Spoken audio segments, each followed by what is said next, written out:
Tuhan Yesus yang baik, kami mengucap syukur hari ini Kau berikan kesempatan kepada kami untuk belajar firman Tuhan bersama-sama.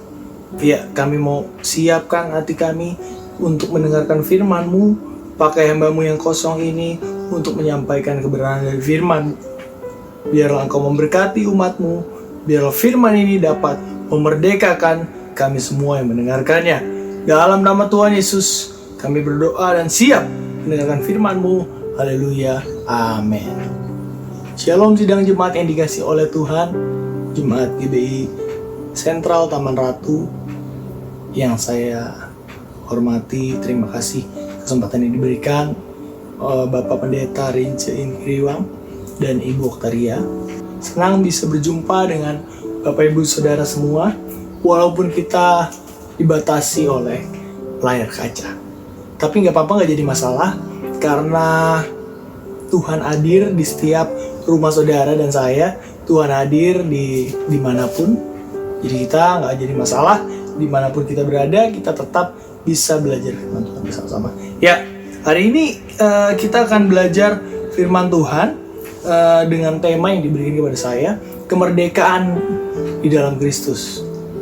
Ya, pasti tidak jauh hubungannya adalah karena tanggal 17 Agustus kita akan mengalami kemerdekaan negara Indonesia.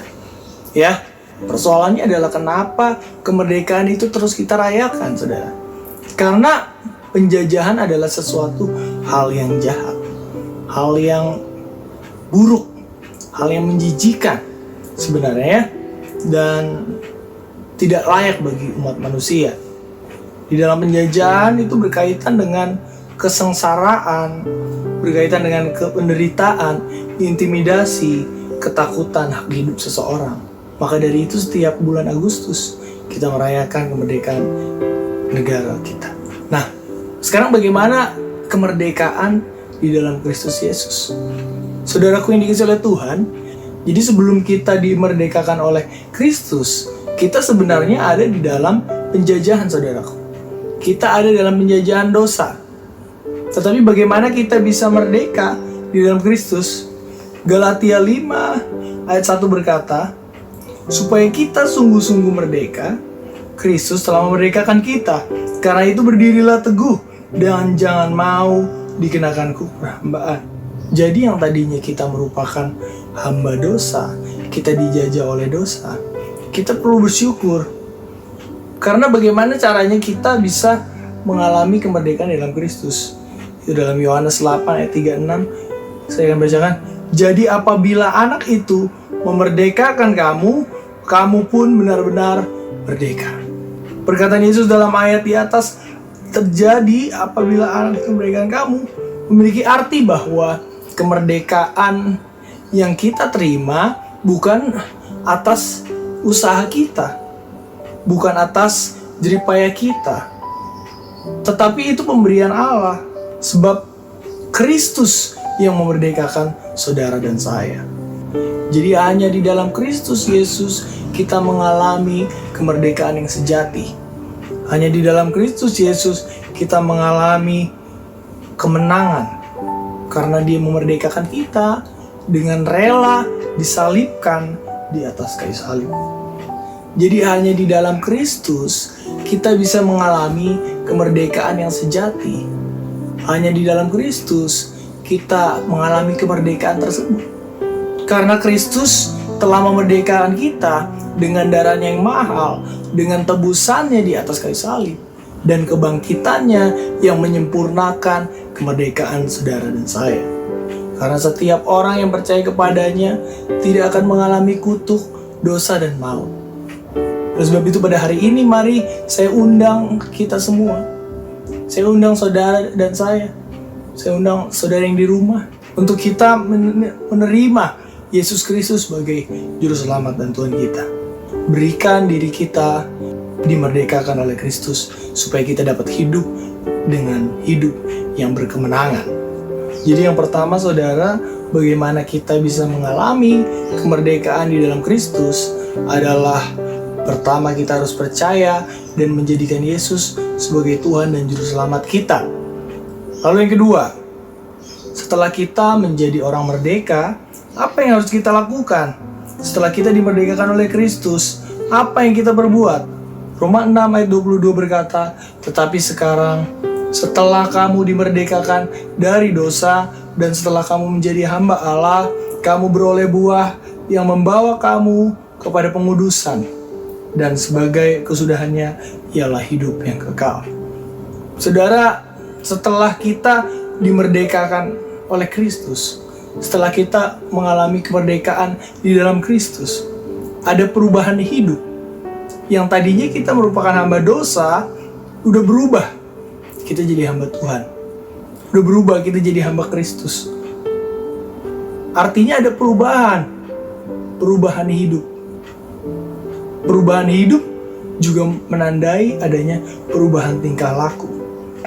Di sini berkata, setelah kamu menjadi hamba Allah, kamu beroleh buah yang membawa kamu kepada pengudusan. Setelah kita dimerdekakan oleh Kristus, sebagai bentuk ucapan syukur, kita membawa buah. Buah ini adalah manfaat. Jadi dimanapun kita berada, kita bermanfaat. Buah itu bisa dinikmati. Jadi ketika kita berada dimanapun kita berada, kita dapat dinikmati oleh orang lain dan sekitar kita. Amin. Saya yakin kita semua di sini siap untuk menjadi pribadi-pribadi yang berbuah bagi kemuliaan Allah. Amin. Jadi di dalam kemerdekaan pasti ada perubahan. Nah, di dalam kekristenan, saudara, perubahan itu ditandai dengan bagaimana kita berbuah.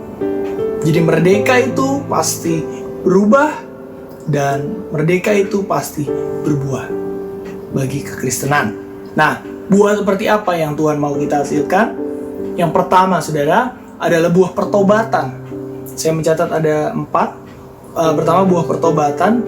Ya, apa yang dimaksud dengan buah pertobatan? Buah pertobatan artinya kita sudah berubah dari sikap hati yang berdosa menjadi sikap hati yang bertobat. Yang tadinya kita bawa alkohol, sekarang kita bawanya Alkitab. Yang tadinya kita suka marah-marah, kita menjadi ramah-ramah satu dengan yang lain.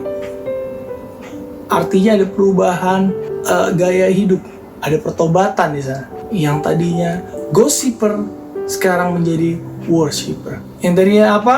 Yang tadinya pendosa menjadi pendoa. Inilah buah pertobatan yang Tuhan mau kita hasilkan dalam kehidupan kita. Yang kedua adalah buah karakter. Tuhan mau kita menghasilkan buah karakter setelah kita dimerdekakan dalam Kristus. Apa yang dimaksud dengan buah karakter? Hal ini tertulis jelas dalam Galatia 5 ayat yang 22 dan 23. Apa itu? Kasih, sukacita, damai sejahtera, kesabaran, dan seterusnya sampai penguasaan diri. Tuhan mau kita memiliki hal-hal itu dalam diri kita. Memang gak gampang, ngomongnya aja gampang, saudara. Tetapi prakteknya kita harus mengandalkan kekuatan Roh Kudus. Kita gak bisa sendiri, tetapi kita perlu tuntunan Tuhan. Jadi saudara, setelah kita dimerdekakan dalam Kristus, kita menjadi hamba Tuhan, menjadi hamba Kristus. Dan apa yang Tuhan mau kita miliki sebagai karakter adalah karakter ilahi yang terdapat dalam buah roh. Makanya tadi saya sebutkan bahwa kita perlu tuntunan roh untuk bisa menjadi sesuai dengan kehendak Tuhan. Jadi setelah kemerdekaan, ada kesempatan untuk kita berkarya. Ada kesempatan untuk kita melakukan pembangunan. Seperti yang terjadi di Indonesia. Setelah merdeka, banyak terjadi pembangunan manusia. Terjadi pembangunan infrastruktur dan lain sebagainya. Begitu pula dengan kekristenan. Ketika kita sudah dimerdekakan dalam Kristus, Tuhan mau kita berkarya. Maka buah berikutnya adalah buah karya. Tuhan mau kita berkarya dengan potensi yang ada. Tuhan mau kita berkarya dengan talenta yang Tuhan sudah berikan kepada saudara dan saya. Amin. Mari kita maksimalkan apa yang ada dalam diri kita untuk kemuliaan Tuhan. Untuk jadi berkat bagi sesama. Untuk jadi berkat bagi orang lain. Bagi keluarga, bagi bangsa kita. Itu yang ketiga, saudara. Lalu berikutnya, saudara, adalah buah pelayanan. Tuhan mau kita melayaninya. Selain melayani, kita bisa melayani di dalam gereja maupun di luar gereja. Jadi nggak terbatas dalam gereja saja.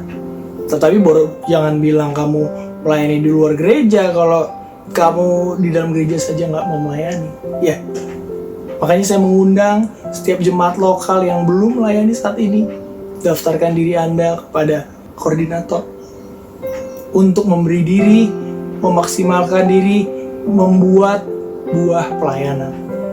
Tapi nggak sebatas pada pelayanan di gereja saja, kita juga bisa melayani di luar. Sebab kita adalah terang dan garam dunia. Tuhan mau kita berdampak bagi banyak orang. Yaitu buah yang terakhir, buah pelayanan. Ya, saudara, jadi kita sampai pada kesimpulan pada hari ini. Firman Tuhan pagi hari ini, saya nggak akan perpanjang lagi. Sudah cukup, saudara juga sudah mengerti, saya rasa. Ya, jadi apa yang harus kita lakukan setelah kita mengalami kemerdekaan dalam Kristus? Pertama, kita tahu bahwa Kristus sudah memerdekakan kita.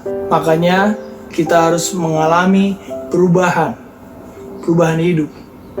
Di dalam perubahan, di dalam kekristenan artinya adalah harus ada buah yang dihasilkan.